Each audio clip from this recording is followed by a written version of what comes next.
এবার বিধ্বংসী গতিতে এগিয়ে আসছে ভারী বৃষ্টি। গত কয়েকদিন ধরে পরিষ্কার আকাশ থাকলেও এবার কিন্তু কালো মেঘ ঘনিয়ে আসছে বাংলার বুকে। কিন্তু ঠিক কোন এলাকায় কালো মেঘ ঘনিয়ে আসবে এবং কোন দিকেই বা ভারী বৃষ্টি হবে তা নিয়ে এই ভিডিওতে আপনাদেরকে বিস্তারিতভাবে জানিয়ে দেব। আপনি ভিডিওটি অবশ্যই শেষ পর্যন্ত দেখবেন।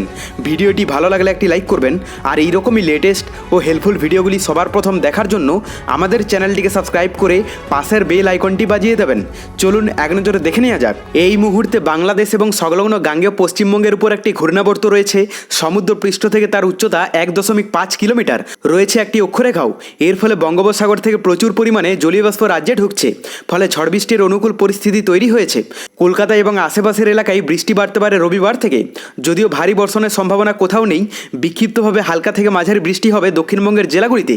সঙ্গে থাকতে পারে ঝড়ো হাওয়ার দাপট। দক্ষিণের জেলাগুলিতে আগামী 7 দিনে রাতের তাপমাত্রায় তেমন কোনো পরিবর্তন হবে না। দিনের তাপমাত্রা আগামী 2 দিনে 2 থেকে 3 ডিগ্রি বেড়ে পরবর্তী 2 দিনে আবার কমে আসবে। উত্তরবঙ্গেও দুর্যোগের সম্ভাবনা রয়েছে। হাওয়া অফিস জানিয়েছে দার্জিলিং, কোচবিহার সহ উত্তরের বাকি জেলাগুলিতে বজ্র বিদ্যুৎ সহ বৃষ্টি চলবে মঙ্গলবার পর্যন্ত। সঙ্গে ঝড়ো হাওয়ার বেগ থাকতে পারে ঘন্টায় 40 থেকে 50 কিলোমিটার। উত্তরে আপাতত রাতের তাপমাত্রায় পরিবর্তন হবে না। ঝড় বৃষ্টির কারণে সর্বোচ্চ তাপমাত্রা আগামী কয়েকদিনে কিছুটা কমতে পারে। তো এরপর আমরা যদি লাইভে আপডেটটা দেখে নিই, প্রথমে আমরা যদি পশ্চিমবঙ্গ সহ বাংলাদেশের আপডেটটা দেখি, তো আজ সকালের দিকটাতে পশ্চিমবঙ্গের দক্ষিণবঙ্গের কোথাও সেরকমভাবে বৃষ্টি দেখতে পাওয়া যাচ্ছে না। পাশাপাশি আমরা যদি উত্তরবঙ্গের আপডেটটা দেখি, উত্তরবঙ্গেরও সেরকমভাবে কোথাও বৃষ্টির আভাস নেই। শুধুমাত্র আলিপুরদুয়ারের কাছাকাছি এলাকাগুলোতে হালকা একটা স্পট পড়তে পারে। কিন্তু এখানে আমরা যদি বাংলাদেশের আপডেটটা দেখি, এখানে সমুদ্র উপকূলবর্তী এলাকাগুলোতে কোথাও দুর্যোগপূর্ণ আবহাওয়া নেই। ভিতরের এলাকার মধ্যে যে সমস্ত এলাকাগুলোতে বৃষ্টির সম্ভাবনা রয়েছে তার মধ্যে এখানে গোয়ালপাড়া আছে উপরের দিকে, এবং এখানে সুনামগঞ্জ, সিলেটে কিন্তু সব থেকে বেশি থাকবে, মানে সুনামগঞ্জে রেড অ্যালার্ট জারি করা হয়েছে। কিন্তু আমরা যদি দুপুরের দিকে আপডেটটা দেখি, দুপুরের দিকে দক্ষিণবঙ্গে সেইরকমভাবে ইফেক্ট পড়তে দেখতে পাওয়া যাচ্ছে না সকালের মতো। উত্তরবঙ্গে সেইরকমভাবে ইফেক্ট নেই। শুধুমাত্র বাংলাদেশের মধ্যে ভিতরের এলাকার মধ্যে সিলেট, সুনামগঞ্জে সব থেকে বেশি ইফেক্ট পড়তে দেখতে পাওয়া যাচ্ছে সকাল এবং দুপুরের দিকে। রাতের দিকেও একই থাকবে। কিন্তু আমরা যদি মেঘলা আকাশটা দেখে নিই, তাহলে এখানে দেখতে পাবো আজ সকালের দিকে আমরা যদি দক্ষিণবঙ্গের কথা বলি, তো এখানে কলকাতার পাশাপাশি এলাকাগুলোতে হালকা একটা মেঘের স্পট থাকবে। বিশেষ করে এখানে হলদিয়াতেও কিন্তু ইফেক্ট পড়তে দেখতে পাওয়া যাবে। গঙ্গাসাগরেও কিন্তু হালকা মেঘলা আকাশ থাকতে পারে। ভিতরের এলাকার মধ্যে অধিকাংশ এলাকার আবহাওয়া মোটামুটি পরিষ্কারই দেখতে পাওয়া যাচ্ছে, সেইরকমভাবে মেঘলা আকাশ নেই। আর আমরা যদি উত্তরবঙ্গের কথা বলি, এখানে দার্জিলিং থেকে শুরু করে কালিম্পং, কার্শিয়ং, জলপাইগুড়ি, আলিপুরদুয়ার, কোচবিহারের আকাশ কিন্তু সম্পূর্ণই মেঘলা থেকে মেঘাচ্ছন্ন থাকবে। শুধুমাত্র আলিপুরদুয়ারে কিছুটা হালকা বৃষ্টির সম্ভাবনা রয়েছে। বাদবাকি বাংলাদেশের কথা বলতে গেলে সমুদ্র উপকূলবর্তী এলাকাগুলোতে, মানে মোটামুটি এখানে বরগুনা, বরিশাল, চট্টগ্রাম, ফটিকছড়ি, মানিকছড়ি, কক্সবাজার, টেকনাফ, এগুলোতে কিন্তু হালকা একটা মেঘের স্পট পড়তে দেখতে পাওয়া যাচ্ছে। যদিও এর থেকে বৃষ্টির সম্ভাবনা অনেকটা অংশে কিন্তু কম থাকবে। কিন্তু ভিতরের এলাকার মধ্যে বেশিরভাগ এলাকা আছে যেখানে মেঘলা আকাশ থাকবে। কিন্তু বিশেষ করে বৃষ্টির সম্ভাবনা রয়েছে সুনামগঞ্জ, সিলেট, এই সমস্ত এলাকাগুলোতে। বাদবাকি এলাকাগুলোতে হালকা বৃষ্টি হলেও হতে পারে, সম্ভাবনা কিন্তু অনেকটা অংশেই কম থাকবে। দেখুন দুপুরের দিকেও একই দেখা যাচ্ছে। দক্ষিণবঙ্গের এলাকাগুলোর আবহাওয়া মোটামুটি পরিষ্কারই থাকবে, তবে উত্তরবঙ্গে কিছুটা ইফেক্ট পড়তে দেখতে পাওয়া যাচ্ছে।